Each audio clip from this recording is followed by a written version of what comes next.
Hello. What are you doing here? Let me take you away. I'm not going anywhere. He will be nothing left when this is done.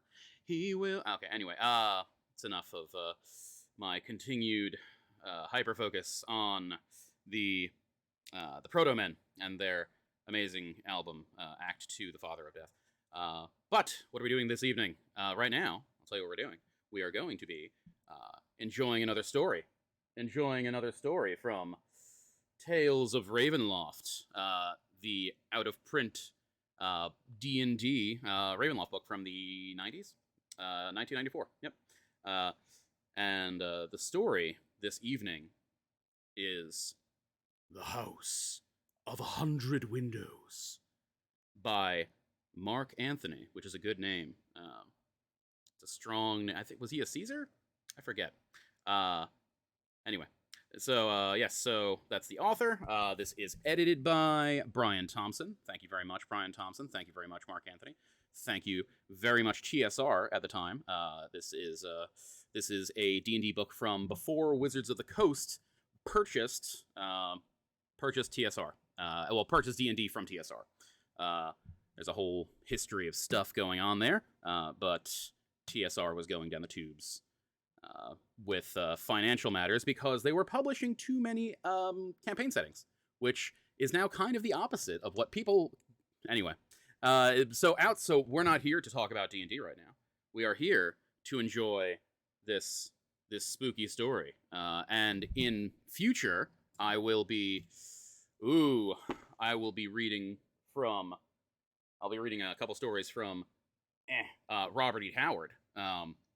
And I've got a few picked out that are nice and spooky as appropriate for October. I usually don't go in for Halloween stuff, but speaking of, let's get down to it. Let's get down to The House of 100 Windows by Mark Anthony, who may or may not have been a Caesar. All right. 3, 4, 5. Clarice Harrowing murmured, counting windows as she wandered through the ancient dust-dim air of Evanor's grand hall. It was here that her game always began, in the gloomy, rambling room that sprawled across the entire front half of the manor's first floor. Here, the high, narrow windows were easy to count, each opening like a keyhole onto a leaden sky, nestled between smoke-stained beams arching overhead like the ribs of some dread leviathan from the deepest sea. 7 windows on the west side of the hall, 7 on the east. 14 in all. But that was just the beginning. The House of 100 Windows. That was what the old Vistana woman in the village below, the woman with eyes as small and black as a raven's, had called the manor, even though Clarice had only. It's an interesting spelling of Clarice. It's got 2 S's instead of a second C. So maybe it's Clarice. I don't know. Clarice had only ever been able to count to 90. Oh, count 99. Of course, had it been so simple, it would not have been a game at all. Clarice moved into the library, her gown of dove-gray silk whispering across the worn stone floor. Heads of boars, stags, bears, and feral beasts she could not name snarled down at her from high walls, each draped in a shroud of cobweb and dust, as though wearing a funeral veil. She tried not to look at them. She concentrated on the windows. They were smaller here, trickier. Some hid behind the corners of overburdened bookcases, and others were all but obscured by tarnished suits of armor or tapestries whose idyllic hunting scenes had been darkened by years of soot and dust. Carefully, she counted each window, making certain she peered into every alcove, every recess. The dreary afternoon light made her game difficult. It looked as if a storm was brewing. After some moments, she nodded. Yes, 9 more. That was what she always counted in the library. But then, it might be that there was a window here she had yet to find. Clarice sank into a chair of blood-red velvet to consider this thought.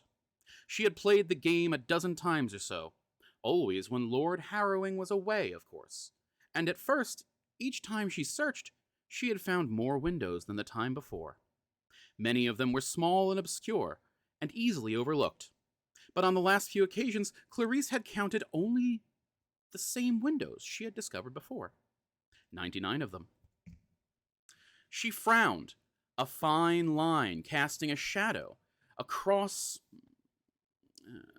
A fine line casting a shadow across her smooth, pale forehead.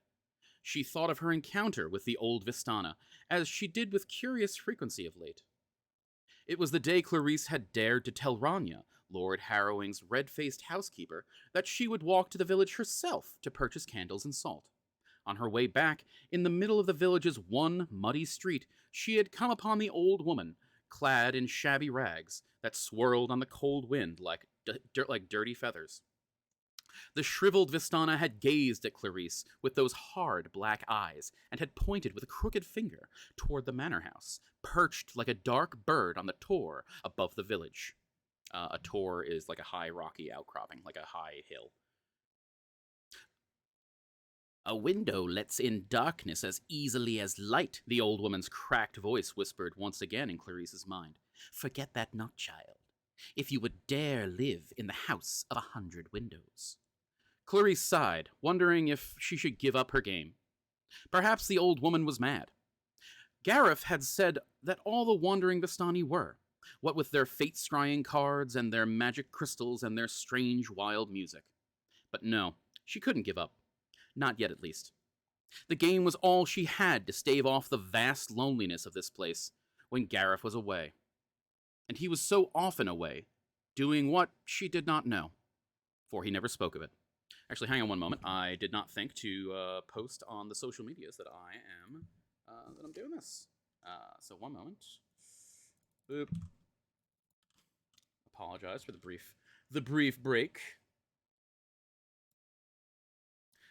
I will say one note as I am reading this Ravenloft book from the 90s.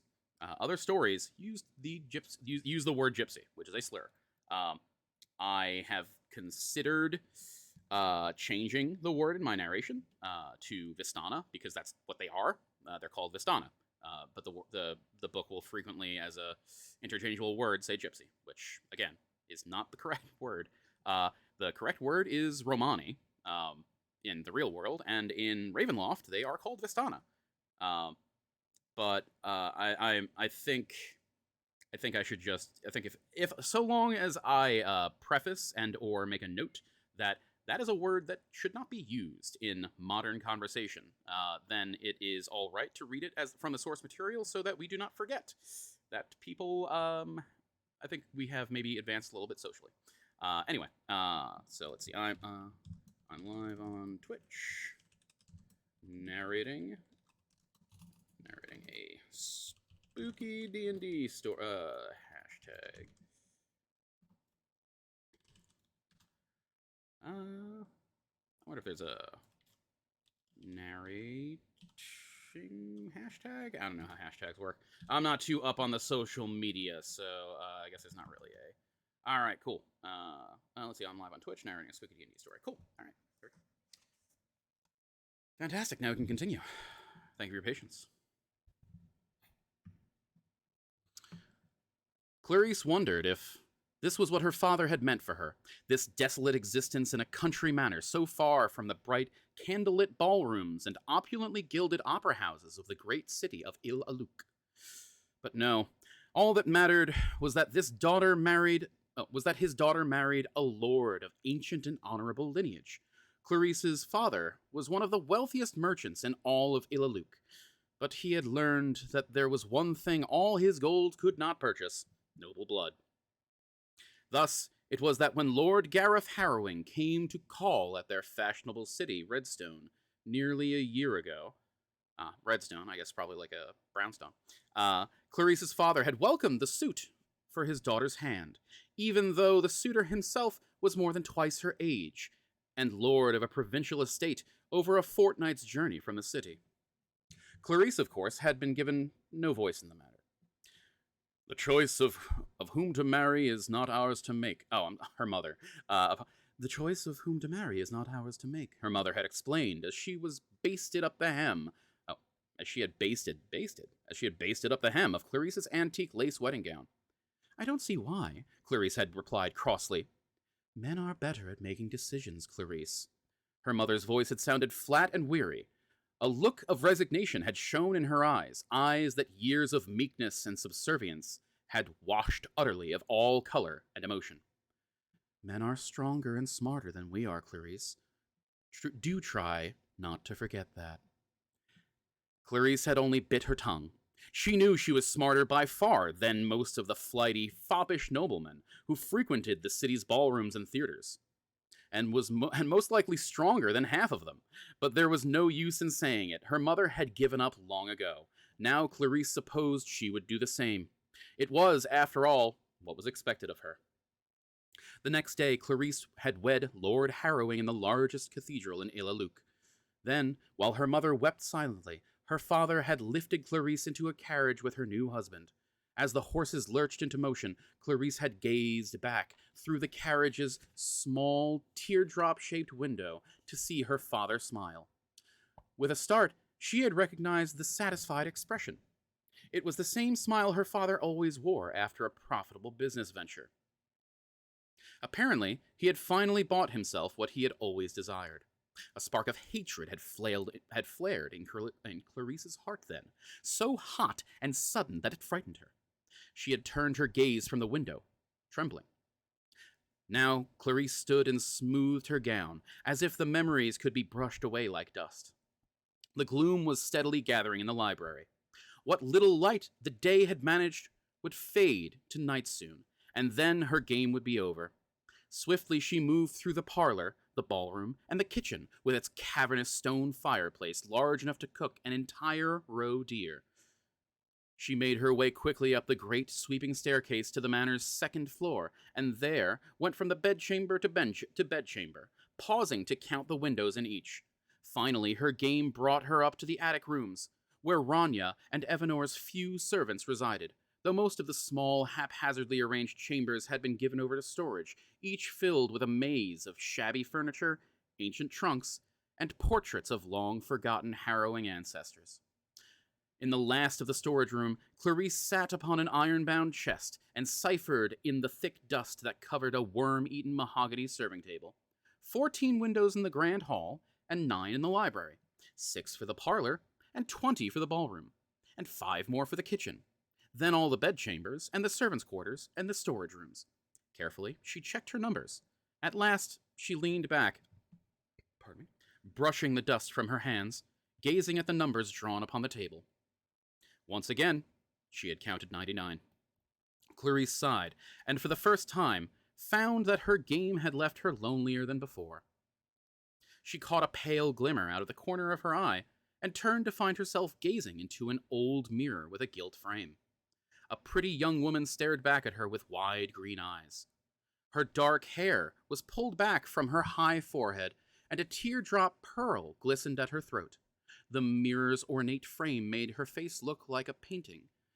Just one more object of delicate beauty purchased to decorate the rambling manor called Evanor. Sudden rage flashed through Clarice's breast. What was that all she was, then? A mere thing to be bought and sold? Without thinking, she snatched up the mirror and smashed it against the floor. The gilt frame cracked and splintered, and the glass shattered into a dozen shards. Clarice clapped a hand to her mouth, her anger turning into cold horror. From each of the shards, a fragment of a pale, wide-eyed face stared up at her in mute shock. What had she done? Quickly, she snatched up an old rug and threw it over the broken glass, concealing the disturbing images. Then she moved towards the door. She needed to wash her face. Gareth could return at any moment, and she didn't want him to wonder why there were cobwebs in her hair and dust on her gown. She reached to turn the porcelain doorknob. A single spark of ruby light touched her hand. She gasped, snatching her arm back. Then, tentatively, she reached out once more. A small circle of crimson light danced across the back of her hand. Small motes of dust swirled on the air, transformed briefly into tiny glowing suns before vanishing. It was a beam of sunlight. Clarice looked up at the storage room's sole window. It was utterly overgrown with ivy, letting in only a dusky green illumination. But that meant the light must come from the 100th window, Clarice whispered, her pulse quickening. Fascinated, she stood and began moving slowly through the room, keeping the ruby spark of light on her hand, tracing the beam to its source. It led her to the far side of the chamber. Here the wall was covered by a faded tapestry, its images so murky with time and neglect that Clarice could not make them out.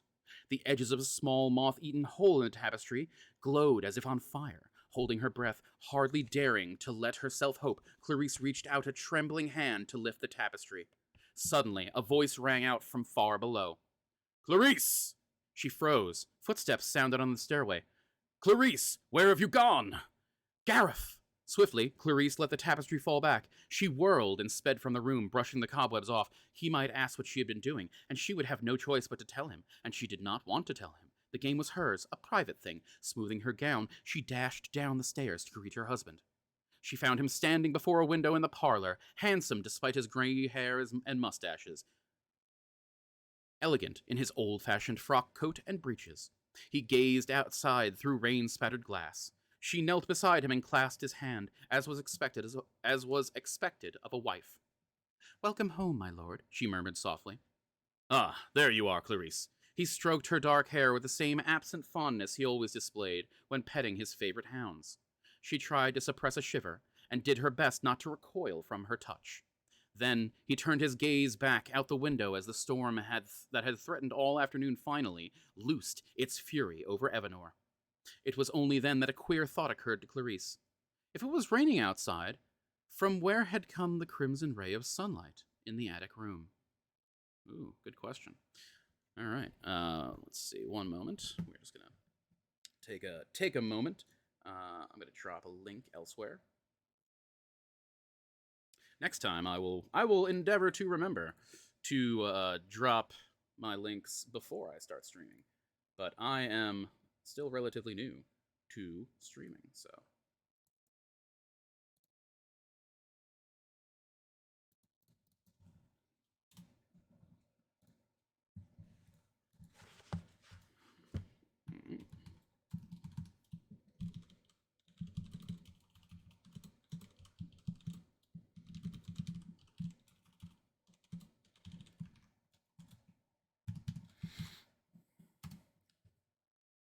Let's see.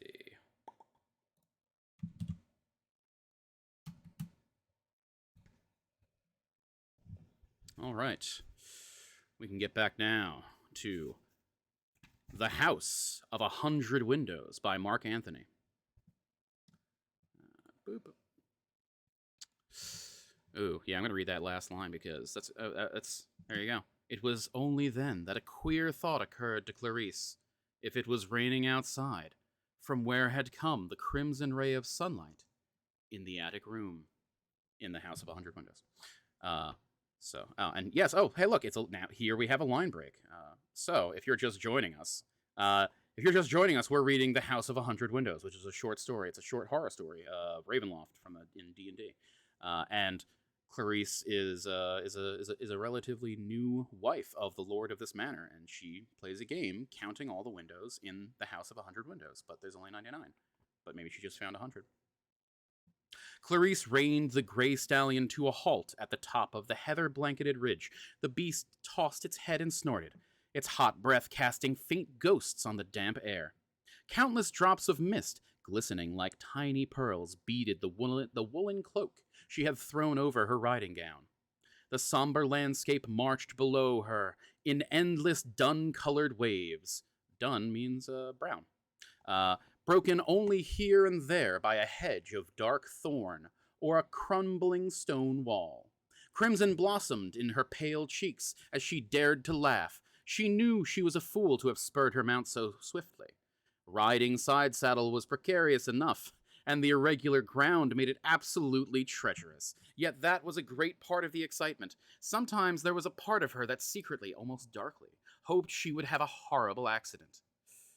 She knew that a throw from the back of a horse and a hard landing on cold ground could snap the bones of her neck like dry kindling. It would be a terrible price for freedom, but one she was not entirely certain she would be unwilling to pay. Of late, the airs she took outside the countryside were all that gave Clarice a sense she was alive. Even her game had given her no comfort these past weeks. After that day she had discovered the strange beam of sunlight in the attic storage room, it was nearly a fortnight before Gareth's mysterious business once more took him away, and she was able to resume her search. To her dismay, she had found the storage room door locked. Somehow, Gareth must have learned of her private amusement.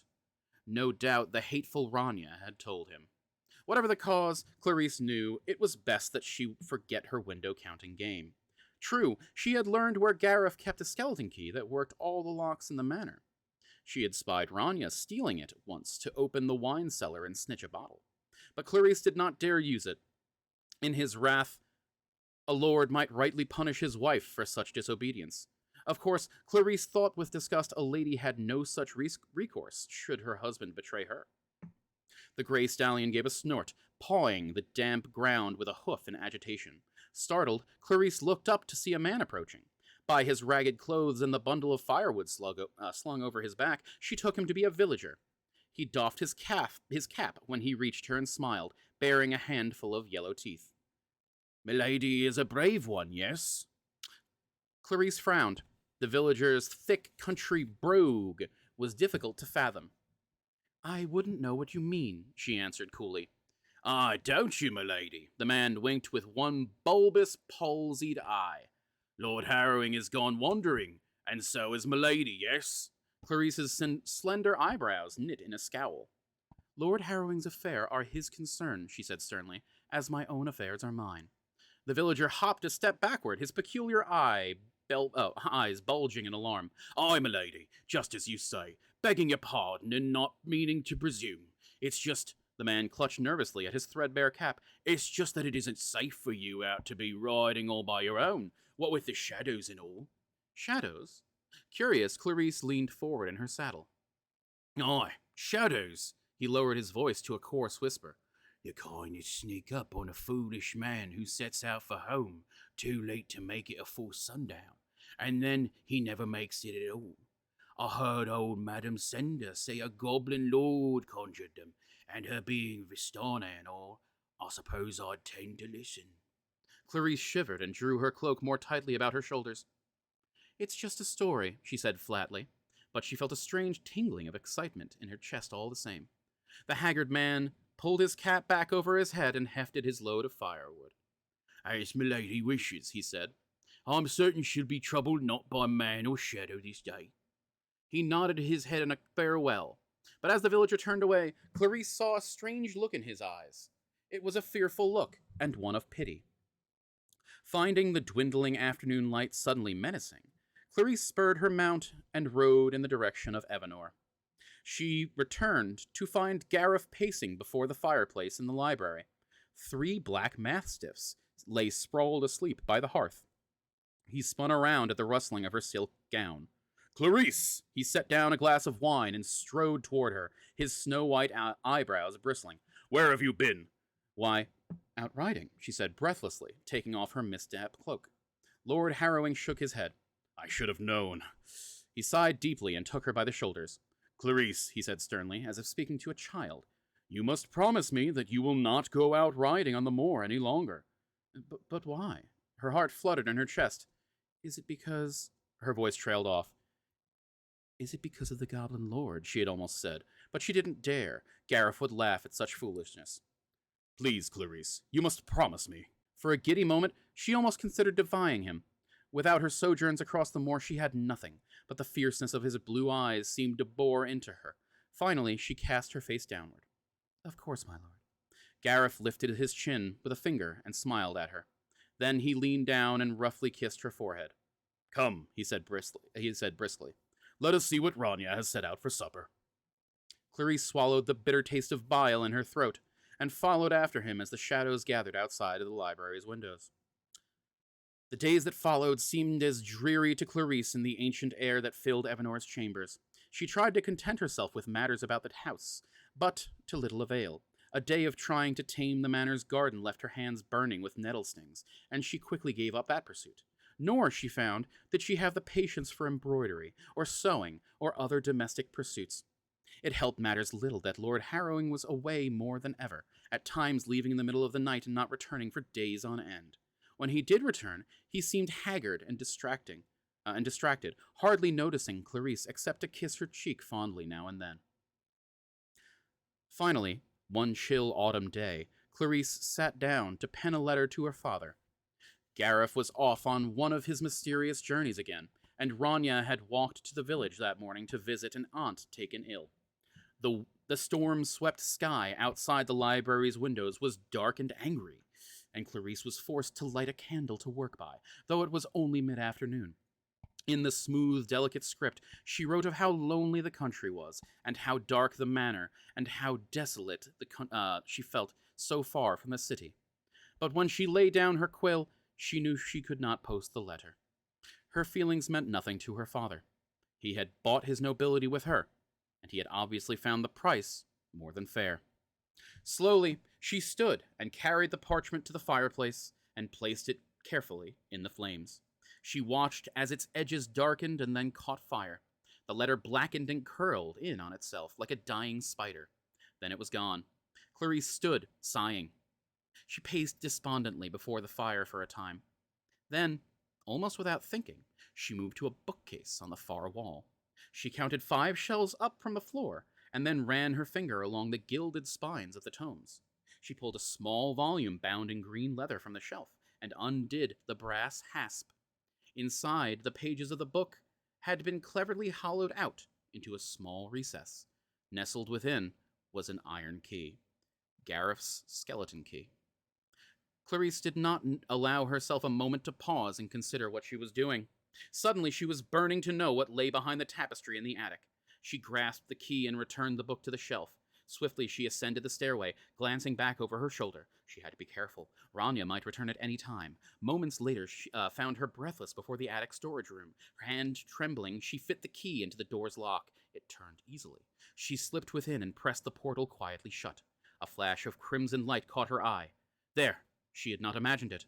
The ray of sunlight danced across the bodice of her gown as she approached the tapestry. Swiftly, she pushed aside the threadbare weaving. It was a keyhole. She could see no doorway, but there, in the middle of the stone wall, was a lock. It was from this the ray of light emanated. A thought struck her. It can't be, she whispered to the silent air. She lifted the skeleton key and brought it to the keyhole. It slipped easily within. She held her breath for several heartbeats, then turned the key. There was a faint click. With a gust of stale air, a section of the wall swung inward. She blinked against the flood of crimson light that poured forth, hesitating only for a moment now. She'd stepped inside. Clarice had found the 100th window. It dominated the entire far wall of the small room, a chaotic mosaic of jagged, colored shards that made her dizzy to gaze upon.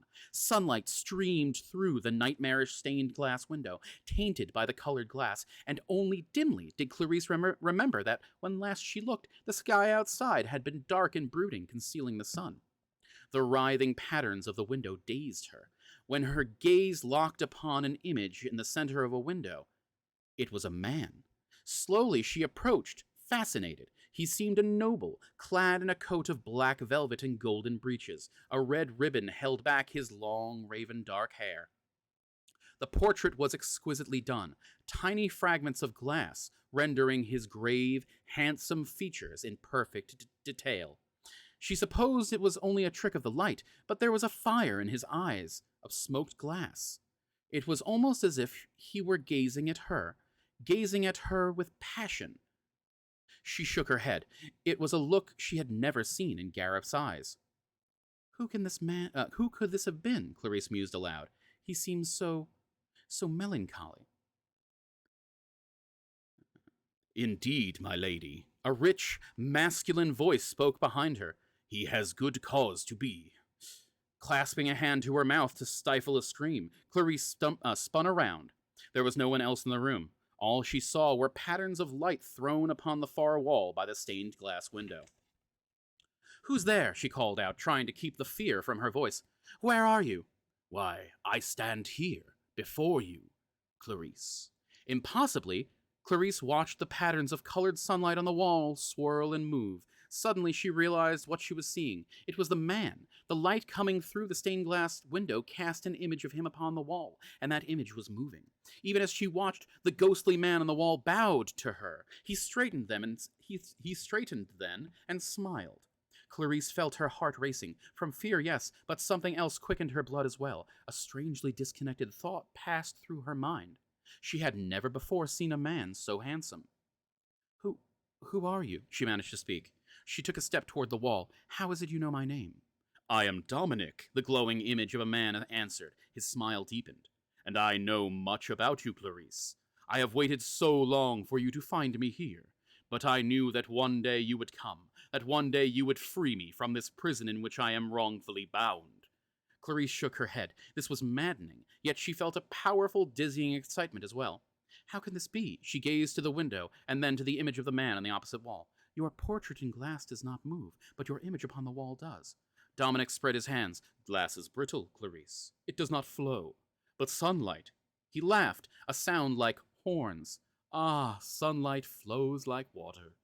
His laughter seemed to catch her, buoy her, and set her adrift. She found herself laughing as well, for the first time she could remember since coming to Evanor. Dominic's laughter faded. Now, Clarice, will you release me? He asked intently. There is a way. She shook her head. Why was it so hard to think? The crimson light still seemed to fill her mind. I don't know. He appeared to reach a hand toward her, though his image was confined to the flat pane of the wall. Set me free, Clarice, and I will set you free as well. I can take you away from this lonely manor, this bleak countryside. Her heart skipped a beat, and yes, Clarice, away from him. I'll take you back to Il-Aluk, if you wish it, and each night we will dance in a different ballroom until we have made them all our own. She took a step nearer the glowing wall. But how did you come to be in prison so? It was a wicked man, Clarice. He shook his head sadly. A man of evil and a wizard. I dared to stand against him, and he bound me in glass with a spell. But do not fear. When you free me, I will deal with him. Dominic's smoldering eyes bored into her. Go to the window, Clarice. Before she even thought of whether to do as he asked, she found herself standing once more before the 100th window. Look through the glass, Clarice. Tell me, what do you see? Clarice leaned forward and peered through the colored shards. She expected to see the village huddling meagerly at the foot of the tor below, or the endless rolling moor. She saw neither. It was a sea of monsters. She felt a scream claw at her chest, but her throat, constricted by horror, strangled it. A thin sheen of sweat broke out on her forehead. She should look away. She knew she should look away, but somehow she could not. The creatures beyond the glass held her morbidly in thrall. She could see no land, if indeed the beasts stood upon such, for the throng of creatures blotted it out entirely. They were shaped like people, but people from a nightmare, for their skin was a sickly green, and their bloated heads far too big for their twisted bodies. Those closest to the window turned, as if they could see Clarice, glaring at her with mindless, hungry eyes as hot as coals, baring fangs as sharp as shattered glass. Some were clad in rags that might once have been clothes, and here and there Clarice saw the glint of a silver ring or a gold necklace. It was enough to make her wonder if these things had once been human. What are they? She finally managed to whisper. You needn't fear them, Clarice, Dominic answered from behind. Every great lord must have servants. These are mine. His voice seemed to coil around her like a soft cloak. Now, Clarice, reach up to the window. Take my hand. She shook her head. But how? Fear made her entire body tremble. Or was it desire? Just reach into the window, Clarice, Dominic urged gently. Take my hand. Do it, Clarice, if you love me. She could resist no longer. The fear in her breast melted into a powerful, heady warmth. Dominic was so handsome, so compelling, so utterly unlike Gareth. She reached toward the window. Her fingers brushed strangely slick glass. Then, suddenly, her hand closed about warm, living flesh. She backed away, not loosening her grip, as though he was surfacing from deep, murky water. Dominic stepped through the glass, a living man. "Ah, my Clarice," he cried. "At last I am free!" He swept her into his strong, encircling arms and kissed her passionately.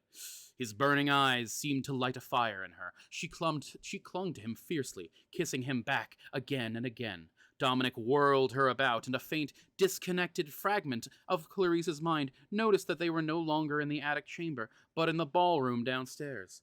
Yet too much had happened for this small thing to disturb her.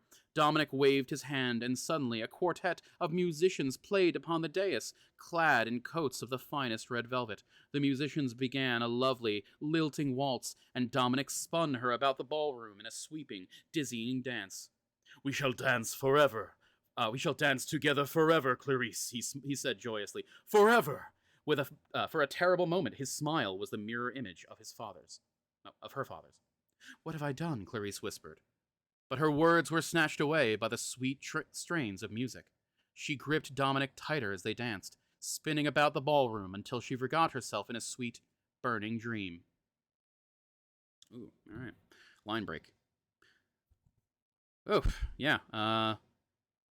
Don't go into magic windows.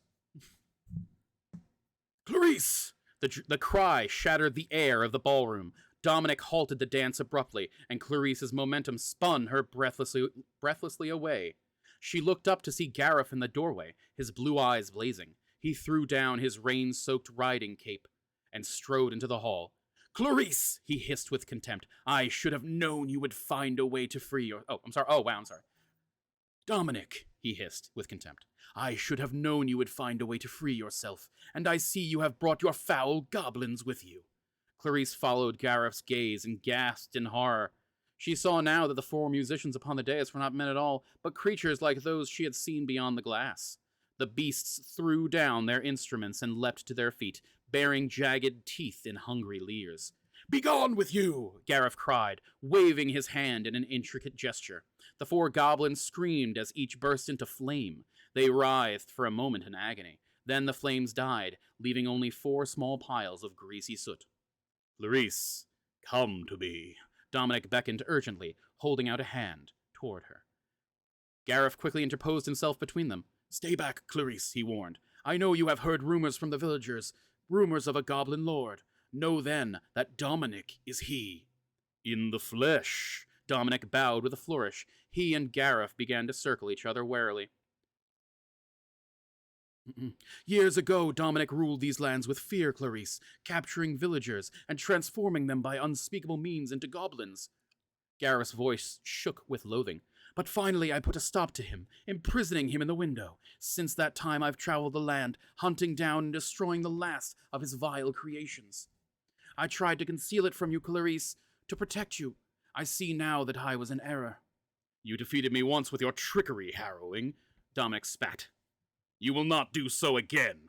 He spread his hands apart. Crimson light crackled between them. "This time you'll discover what it feels like to be transformed into a goblin yourself." The shimmering energy between his hands arced toward Gareth. Clarice screamed, backing up against the wall. Just as the living blood fire just as the livid blood red fire reached him, Lord Harrowing crossed his wrist and chanted in a strange, dissonant tongue. A circle of green light flashed into being before him, blocking the crimson radiance. Dominic swore violently. Your magic has diminished during your confinement," Gareth goaded. He muttered the queer incantation again, and the circle of green light grew until it surrounded him completely. Then an emerald tendril began to reach out, pushing back the searing crimson magic streaming from the hands of the handsome goblin lord. "And you are a weak old fool," Dominic said between gritted teeth. Scarlet fire crackled around his entire body now, reaching out to entwine itself about the green glow conjured by Gareth's incantation. Clarice shook her head in horror, watching as the two wizards assailed each other with all their powers. Sweat poured down Lord Harrowing's face, and Dominic's brow was furrowed in supreme effort. Halfway between them, emerald magic met crimson in a sizzling fount of sparks. Gareth was growing paler, his bushy eyebrows knit in concentration, and Dominic was trembling, yet the violent juncture of their magic stayed even between them. It was a stalemate. "Clarice!" Dominic cried. You must help me. The anguish in his voice rent her heart. She took a hesitating step toward him. No, Clarice, you must not listen to him. I beg you, come to me. You can help me defeat him once and for all. Clarice froze, gazing from man to man. Magic charged the air with the acrid scent of lightning. You are my wife, Clarice, Gareth grunted sternly. You must do as I tell you. Come to me. No, Harrowing, she is yours no longer, Dominic gasped. Her soul is mine. I own her now. Clarice shook her head. No, she whispered, backing away from the two wizards. You will never have her, Dominic, Lord Harrowing cried furiously. The emerald magic surged forward. Clarice is mine! Crimson fire leapt from Dominic's hands, countering the green incandescence. No, Harrowing, she is mine! Clarice let out a wordless cry of anguish. Clutching her gown up above her ankles, she turned and fled the room. She ran down shadowed corridors, leaving the desperate shouts of the two men behind. She made her way through the grand hall. Portraits of harrowing ancestors seemed to glare down accusingly at her from the walls. Afraid she had gone mad, she ran on. Abruptly, she stopped, blinking in surprise. The stained glass window shone before her. She didn't remember coming here, but that wasn't important, for now a thought struck her, a horrifying thought, yet terribly compelling all the same. She knew she could not choose between Lord Harrowing and Dominic. One form of imprisonment was no better than another. Each man believed he owned her soul, but neither did Clarice knew now. Her soul was her own, to do with as she would. She would pretend to be weak no longer. There is one more choice, she murmured softly, approaching the 100th window. She gazed through the shining colored glass. Glass she sensed was older than Lord Harrowing, older than Evanor, ancient as the bleak and shadowed countryside itself. She reached out and thrust her hand into the window. The glass did not shatter. Instead, it was as if she had plunged her arm into warm, ruby-colored water. She felt the touch of a dozen cold, clawed hands on her own. Clarice smiled. Moments later, she stepped through the door of the ballroom to see the two men still locked in their magical duel. Both were gray and haggard with exhaustion. Clarice, you must choose between us, Lord Harrowing gasped grimly when he saw her. Yes, Clarice, Dominic's rich voice was now hoarse. Who will you give yourself to him? To him or me? You have to choose. Clarice approached the two men, her silk gown rustling. Indeed, she said mockingly, I must choose which of you will possess me like a common broodmare. The two men stared at her in shock. Isn't that all I am to you? She went on, her voice hard. The men shook their heads, dumbfounded. Their shimmering magic wavered. All my life I have been treated as so much chattel. By my father, by you, Lord Harrowing, and yes, by you, Dominic, an object to be sold and bought, or a prize to be seduced, won, and used, but no more. She laughed a cold, crystalline sound. You wish to hear my choice, gentlemen? This is it. I choose neither of you. Before either man could react, Clarice extended her arms aloft. Come to me, my friends, she called exultantly. Suddenly, a chill mist poured through the doors and windows of the ballroom. From the fog leaped dozens of hunched, twisted forms, eyes glowing ravenously. Goblins. The creatures circled around the two wizards. Both crimson and emerald magic flickered and faded as Clarice watched in satisfaction. Clarice, no! Please, my love, Dominic cried. Their words turned to screams as the goblins fell upon them. The day hung drearily over Evanor, but Clarice did not mind. She banished a knot of trembling peasants from the doorstep of the manor, though not before throwing the wretched throng a few coins. She shut the massive mahogany door and turned to wander through the grand hall, running her hands lightly over ancient vases and expensive tapestries. She reveled in the ornate beauty of the hall. It was hers now, all of it. The folk in the village below had taken to calling her the Lady of Evanor. Clarice supposed the title suited her well enough. Humming dreamily to herself, she made her way upstairs. She found herself in a room on the 3rd floor, a chamber that had only recently been enlarged and furnished. She approached a black velvet curtain and pulled a golden cord. The curtain lifted, and crimson light poured forth, shimmering off the pearl at Clarice's throat. The stained glass window glowed despite the dimness of the day outside. In the window, intricately portrayed in glass mosaic, Two men struggled, locked in a mortal embrace, their faces wearing expressions of frozen, ceaseless anguish. Clarice laughed softly as she released the golden cord. The curtain fell back in place, concealing the window, as the Lady of Evanor turned to leave the chamber. Wow. Wow, that was a good one. Wow, okay, it was kind of a slow build up, but that was the House of 100 Windows. I guess that I don't know. I guess that kind of story, like I don't know, for that kind of payoff, you need a slow build up. I I write, but I only write. I write like cutscenes and like at most like short stories. I write a lot of stuff for my D&D games, which by the way, I run professional Dungeons and Dragons games. You too can get in on them by checking out my website, which is in my About Me section. And also I've got a YouTube channel. So thank you for hanging out. And that was a good short story. That was once more that was The House of 100 Windows by Mark Anthony. That was some good stuff. I enjoyed that. I enjoyed the ending in particular. Very Ravenloft. I was a little I don't know with the whole like she was a trophy wife, and then yeah like and she freed the Goblin Lord, which by the way very Goblin Lord made me immediately think of Jareth. Jareth, I think his name is from the what's it called? The Labyrinth, the movie Labyrinth with David Bowie. Ah, I should have done his accent from. Anyway, that's great. So thanks for hanging out. That was awesome, and I look forward to narrating more stories. The next one is probably going to be one of the the creepier stories from Conan that Robert E. Howard wrote.